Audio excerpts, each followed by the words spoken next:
Marami ng tulong ang dumarating sa Ormoc City pero marami pa rin residente nagugutom. Si Congresswoman Lucy Torres Gomez nagdududa na sa proseso ng pamimigay ng relief goods. Nakatutok live si Bam Alegre. Bam?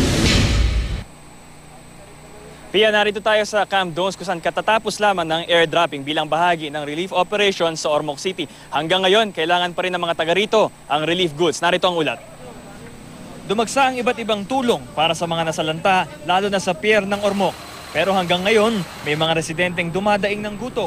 May mga karatula pa ngang humihingi ng tulong. Hindi pa kami binigyan mga relief goods dito.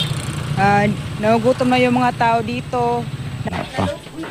Wala pa kami nakuha ng relief goods. Yung distribution natin sa relief goods natin, yung 110 barangays, kasama ng mga barangay sa kanila, i-divide by 5 ko. Wala akong ini-stock na relief goods sa City Hall. Bawal ko yan. Pero ayon kay 4th District Ormoc Representative Lucy Torres Gomez, tila may red tape daw sa proseso kaya hindi pa raw nabibigyan lahat ng 110 barangays ng Ormoc. So ang nangyayari, kung sino yung napagbigyan, pipiliin rin niya kung sino yung bibigyan muna niya. Kakampi muna or kaalyado muna. May mga nagrereklamo pa rin ng mga barangay. So it's really a logistics problem. Lahat-lahat ng mga barangay nabigyan natin. Sinabi ko nga, yun nga mga sinabihan ko sila na yung kumuha doon ng mga yellow team, sana bigyan yung mga red team.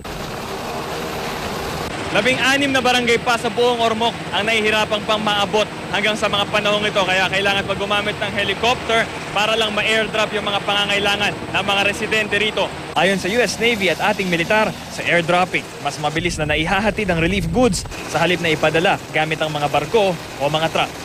The relief operation has been going well for the last 4 or 5 days. No?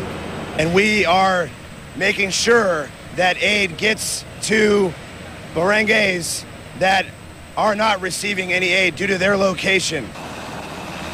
Pia, ayon kay Mayor Codilla, kung nais ng mga residente na kamustahin yung kanilang mga relief goods, unahin muna daw na magtanong sa mga barangay centers. Kung wala raw doon, mga musta na raw sa City Hall. Yan ang latest mula rito sa Ormoc City. Balik sa'yo, Pia. Maraming salamat, Bam Alegre.